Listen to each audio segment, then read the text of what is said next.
ओम श्री गणेशाय नमः। नमस्कार, मैं आपका मित्र पंडित लोकेश कहतोड़ी आपका हार्दिक स्वागत करता हूं अपने YouTube चैनल पर।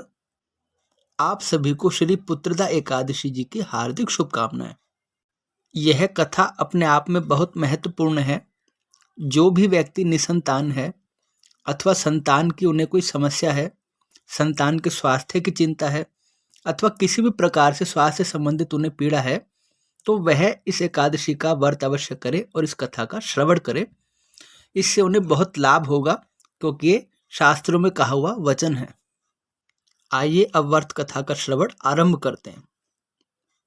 धर्मपुत्र श्री युधिष्ठिर बोले, हे श्री कृष्ण, आपने शुभ कारिणी सफला एकादशी का वर्णन किया। अब कृपया करके शुक्ल पक्ष की एकादशी का महत्व भी बताइए। उसका क्या नाम है, कौन सी विधि है तथा उसमें किस देवता का पूजन किया जाता है। भगवान श्री कृष्ण ने कहा, हे राजन, पौष के शुक्ल पक्ष की जो एकादशी है उसे बताता हूँ, आप सुने। हे महाराज, संसार के हित की कामना से मैं इसका वर्णन करता हूँ। पूर्वोक्त विधि से ही यत्न पूर्वक इसका व्रत करना चाहिए। इसका नाम पुत्रदा है। यह सब पाप कर्मों को हरने वाली उत्तम तिथि है। समस्त कामनाओं तथा सिद्धियों के दाता भगवान नारायण इस तिथि के अधिदेवता हैं। चराचर प्राणियों सहित समस्त त्रिलोकी में इससे बढ़कर दूसरी कोई तिथि नहीं है। पूर्व काल की बात है, भद्रावतीपुरी में राजा सुकेतुमान राज्य करते थे। उनकी रानी का नाम चंपा था। राजा को बहुत समय तक कोई वंशधर पुत्र नहीं प्राप्त हुआ, इसलिए दोनों पति पत्नी सदा चिंता और शोक में डूबे रहते थे। राजा के पितृ उनके दिए हुए जल को सदा दुखी होकर ग्रहण करते थे, क्योंकि वह ऐसा सोचते थे कि राजा के बाद कौन हमारा तर्पण करेगा, कौन हमारे लिए श्राद्ध करेगा तथा कौन इस वंश को आगे बढ़ाएगा। और पितरों को दुखी देखकर राजा भी अत्यंत दुखी रहते थे। एक दिन राजा घोड़े पर सवार होकर गहन वन में चले गए। उनके मंत्रियों तथा पुरोहित आदि किसी को भी इस बात का नहीं पता था। राजा मन में बहुत दुख का निश्चय करके वन में चले गए थे और प्रभु से यह प्रार्थना कर रहे थे कि हे प्रभु, यदि मैं आपका भक्त हूँ तो मुझे कोई ऐसा मार्ग बताइए जिससे मैं इस दुख को पार कर सकूं, मैं अपने दुख का निवारण कर सकूं। इस प्रकार मन में निश्चय करके राजा उस वन में आगे बढ़ते ही चले जा रहे थे। मृग और पक्षी उस वन की शोभा बढ़ा रहे थे। मार्ग में कहीं सियार की बोली सुनाई देती थी, कहीं उल्लुओं की। जहां तहां रीछ और मृग भी दृष्टिगोचर हो रहे थे। इस प्रकार घूम घूम कर राजा वन की शोभा देख रहे थे कि इतने में दोपहर का समय हो गया। राजा को अब भूख और प्यास भी सताने लगी। वे जल की खोज में इधर उधर दौड़ने लगे। किसी पुण्य के प्रभाव से उन्हें एक उत्तम सरोवर दिखाई दिया, जिसके समीप मुनियों के बहुत से आश्रम थे। राजा ने उन आश्रमों की ओर देखा। उस समय शुभ की सूचना देने वाले शकुन होने लगे।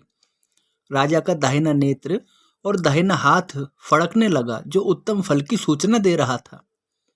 सरोवर के तट पर बहुत से ऋषि मुनि वेद को पठन पाठन कर रहे थे। उन्हें देखकर राजा को बड़ा हर्ष हुआ। वे घोड़े से उतरकर मुनियों के सामने खड़े हो गए और पृथक पृथक उन सब की वंदना करने लगे। वे मुनि उत्तम व्रत का पालन करने वाले थे। जब राजा ने हाथ जोड़कर बारंबार दंडवत किया, तब मुनि बोले, हे राजन, हम लोग तुम पर प्रसन्न हैं। राजा बोले, हे ऋषि मुनियों, आप लोग कौन हैं, आपके नाम क्या हैं तथा आप लोग यहाँ किस लिए एकत्रित हुए हैं, आप मुझे बताइए। मुनि बोले, राजन, हम लोग विश्वदेव हैं, यहाँ स्नान के लिए आए हैं। माघ निकट आया है। आज से 5वें दिन माघ का स्नान आरंभ हो जाएगा। आज ही पुत्रदा नाम की एकादशी है, जो व्रत करने वाले मनुष्यों को पुत्र देती है।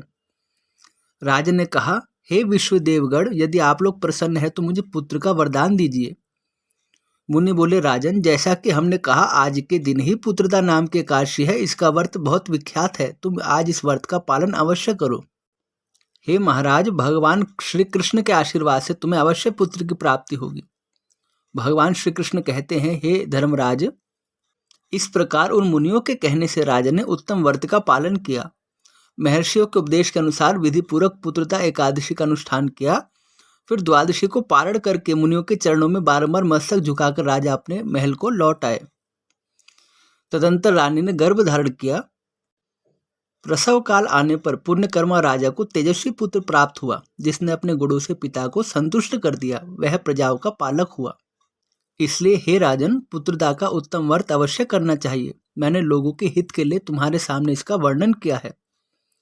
जो मनुष्य एकाग्रचित्त होकर पुत्रदा का व्रत करते हैं, वे इस लोक में पुत्र पाकर मृत्यु के पश्चात स्वर्गगामी होते हैं। इस महात्म्य को पढ़ने और सुनने मात्र से ही अग्निष्ठोम यज्ञ का फल मिलता है। आप लोगों को यह कथा कैसी लगी, कृपया कमेंट करके अवश्य बताइए और हमारे चैनल को लाइक कीजिए, सब्सक्राइब कीजिए और आगे भी शेयर कीजिए। आगे भी हम आपके लिए इसी तरह लाभकारी कथाएं तथा ज्योतिष संबंधित उपाख्यान लाते रहेंगे। मिलते हैं अगले ज्योतिष के कार्यक्रम में। तब तक के लिए आप सभी को जय श्री राम।